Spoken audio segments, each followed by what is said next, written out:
안녕하세요. 저희 채널을 늘 사랑해 주셔서 감사합니다. 그럼 지금부터 계용목 작가의 단편 소설 수달 낭독해 드릴게요. 아무리 형의 집이라고는 해도 이태식이나 끊었던 발을 들여놓기가 여간 쑥스러운 것이 아니다. 꾹 마음을 정하고 오긴 왔지만은 막상 대문을 맞닥뜨리고 보니 문턱에 발길이 제대로 올라가질 않는다. 그것도 멀리 떠나 있어서 서로 그립던 처지 같으면야 이태 아니라 20년이 막혔다 치더라도 좀 나았겠지만, 아니 그랬으면 오히려 반가운 품이 좀 더 간절했겠지만, 이건 뭐 아래 윗동네에서 고양이 개 보듯 서로 본체만 채 지내오던 처지다. 이제 그 형이 이 동생을 맞아줄 리 없을 것 같다. 그나마 그동안 서로 막혔던 인사를 하는 것이 방문의 목적이라면 아무리 틀렸던 것이기로 형제의 분의, 즉 형제의 정리로 찾아가는 동생을 그렇게 역겹게 대하지는 않을 것이다. 하지만 결국은 끄집어내야 할 돈 이야기, 그 이야기가 나온다면 미상불 역겹지 않을 수 없을 것이고, 만일 거절이라도 당하게 된다면 꼭대기를 털고 되돌아올 멋쩍음까지 생각하니 발길은 대문턱에 뚝 뻗고 떨어지질 않는다. 형제가 틀어진 것도 본시 이래서였다. 갈라가지고 나온 세간이 10년이 멀다 하고 말짱 다 탕진이 되니까 동생은 가족의 목숨을 형님에게 다시 의지하려고 했다. 의지할 면목이야 전혀 없었지만은 할 수 없는 경우면 을에 형을 넘겨다 보았던 것이다. 넘겨다 보는 걸 처음엔 형도 형된 죄라고 알고서 10번에 한 번만큼씩은 들어주기도 하였다. 그러나 들어주면 끝이 없는 일을 내내 이럴 수는 없다고 몇 번 만에는 아예 딱 자르고 응치 않았다. 그러니 동생이 굶어 죽는데도 나 몰라라 하는 형을 형이랄 수가 없다 해서 동생 초씨는 형의 집 문전에 발을 끊고 지나오기가 무릇 이태였던 것이다. 그러나 가세는 조금도 복구가 되질 않고 왠지 날이 갈수록 점점 더 쪼들려만 와서 초시 내외는 그야말로 군색의 절정에 와 있었다. 친지의 신세도 돌아가면서 졌다. 그러나 늘 그럴 수도 없거니와 체면상 어쩐지 형에게 조르는 것보다 몇 배나 거북함이 더했다. 두루 생각하던 끝에 올해도 저물어 가니까 앞으로의 빚도 적지 않은 근심이어서 그래도 혈육을 가르고 나온 형님을 찾은 것이다. 그중 좀 나을까 싶어서 또 찾아온 것이기는 했지만 그것도 역시 거북하기는 마찬가지다. 한참이나 서서 머뭇거리고 있으려니까 인기척을 눈치챈 개가 짖으며 나온다. 자기의 태도를 누가 보는 것은 아닌가 하면서 동생 초씨는 성큼 발을 들여놓고 태연히 사랑 쪽을 향하여 걸어 들어갔다. 저거니. 개 짖는 소리에 밀창 밖으로 넘석이 머리를 내밀었던 형이 먼저 동생을 보았다. 형님. 님제 이게 얼마만이 와? 해가 바뀌도록 형님 이거 죄송하외다. 분주함은 그저 그렇게 되는 법이오니 어서 이리 들어오시. 형도 동생이 오래간만에 반가운 모양이었다. 아무런 티도 없는 인사가 바뀌었다. 그러나 다음 순간에 숨기지 못하는 어색한 표정들이었다. 오직 경위만을 서로 살피는 침묵이 담배 연기와 함께 하잘것없는 방안을 배회하였다. 다 탄 담배가 공기를 완화시키는 동기가 되었다. 형님은 재를 재떨이에 턱턱 털고 나서 입을 열었다. 말 어디 안 해도 다 들어알겠디만 저거니 참 우리 집안도 이전 운이 다한 모양이외. 형님 그동안 무슨 일이? 초씨는 어떤 말인지를 몰라서 형님을 바라보았다. 네 형수가 1년째 병으로 누워서 일어날 날이 없으니 약값이 태산 위에 계래. 여간한 걱정이 아니라는 듯이 형은 한숨을 허연 수염으로 몰아내보낸다. 아이고, 아주머님 탈이 그원. 초시도 같이 근심스러운 태도를 지었다. 탈이디 탈. 사람의 집에 연고가 없고 볼 말이디. 그러디 않아도 빚이 무거워 일어날 수가 없는데 이건 엎친 데 덮친 격으로. 허기야 뭐 없으면은 못 갚는 거디 뭐 별 수 있음마. 뚝 불겨 나오는 이런 소리가 동생의 속마음을 짐짓 넘겨다보고 하는 방패막음 같기도 했다. 형님, 음? 형님이 빚 걱정을 그리 하시면 저 같은 놈은 어떻게 살아갑니까? 늙음하게 괜히 걱정 마시고 마음이나 편안히 가지시다가 가시는 게 그게 복이 외다. 아무렴은 형님 당대에 이 큰 집 세간 가지고 밥을 굶으시 갔어요. 아야 그런 걱정은 마세요. 초시도 형의 말뜻을 모를 리 없었다. 달려붙을 차비를 하였던 것이다. 맞받아내는 동생의 말이 어지간히 맞는 모양이었다.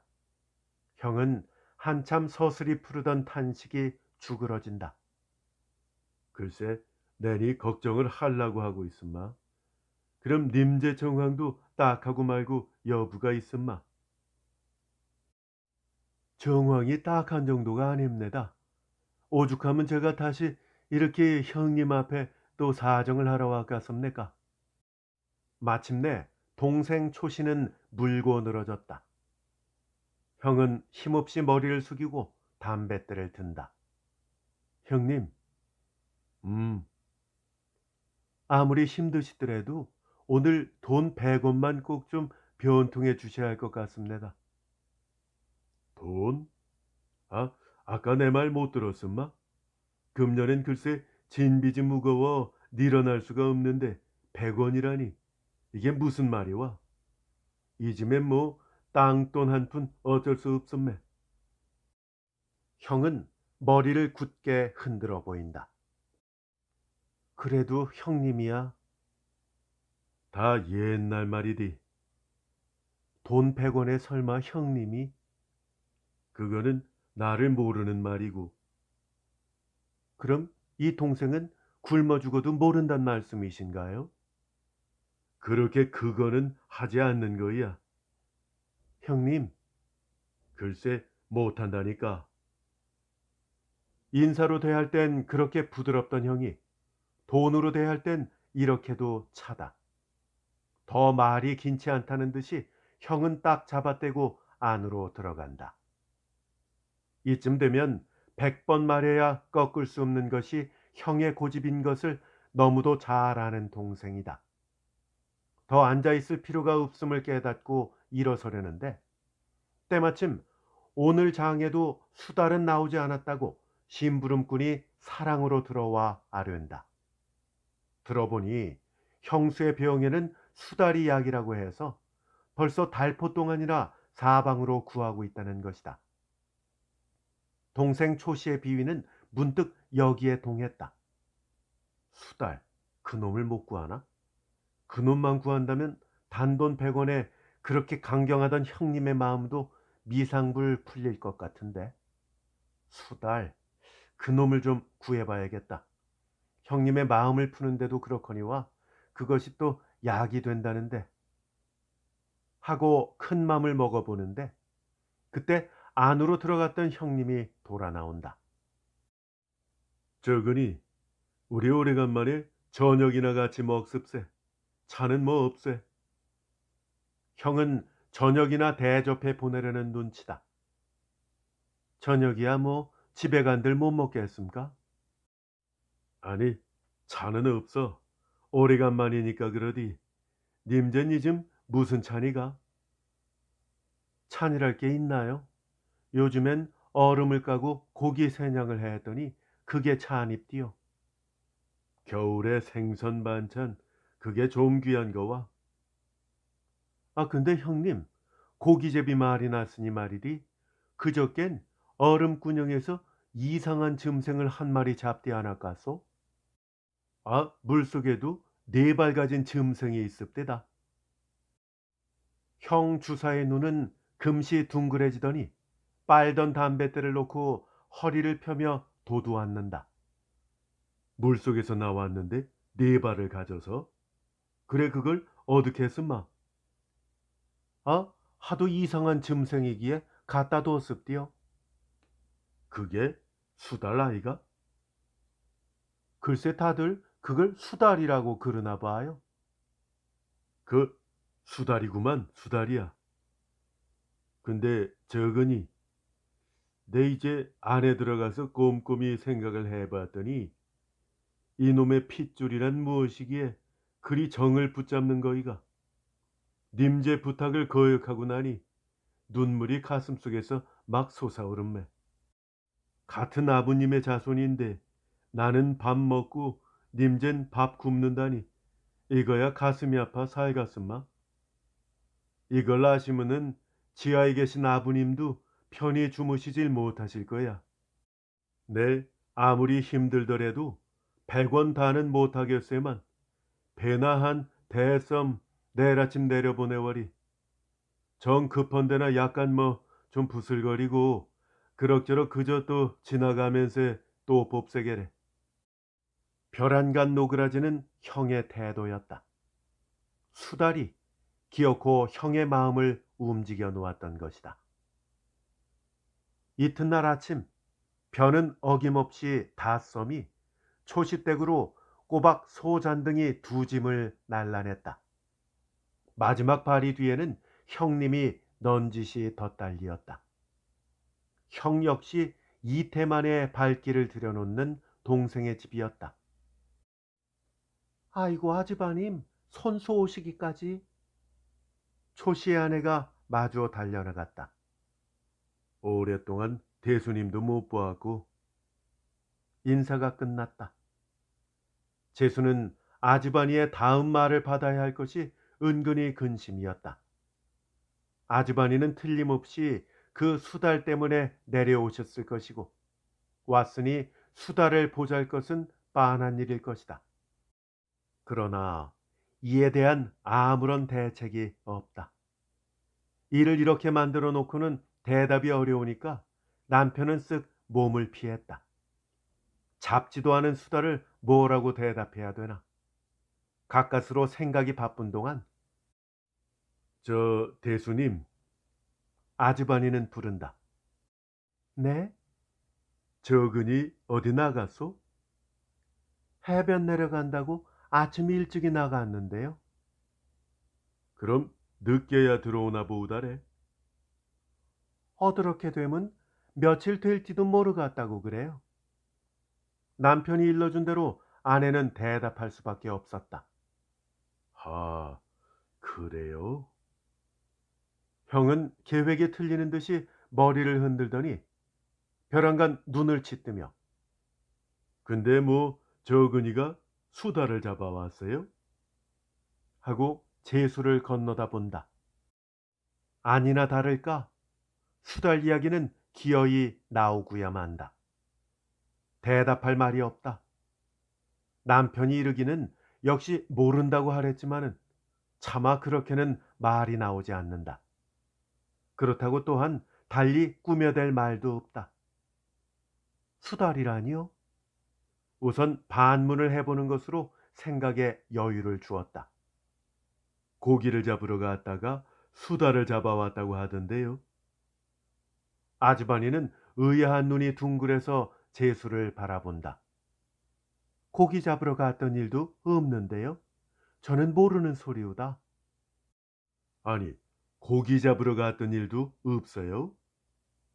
그러면요, 없디 않고요. 그럼 그 사람이 그 무슨 소리야? 형은 놀라지 않을 수 없었다. 그때 퍼뜩 머리에 떠오르는 것이 있었다. 수다를 구원대니까 이 고연 놈. 아주버니 보고 수다를 잡아왔다고 말씀을 드립더니까. 허, 고연 놈. 계용목 작가의 단편 소설 수달 소개해드렸습니다. 재밌게 잘 들으셨는지요? 이 형제 앞으로 어떻게 될까요? 오프닝에 말씀드린 것처럼 이렇게 형제 이야기를 다룬 작품이 또 있습니다. 김동인 작가의 배따라기라는 작품인데요.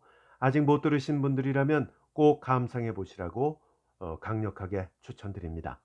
저희 채널에 올라가 있고요. 본 동영상 설명란에도 링크가 걸려 있습니다.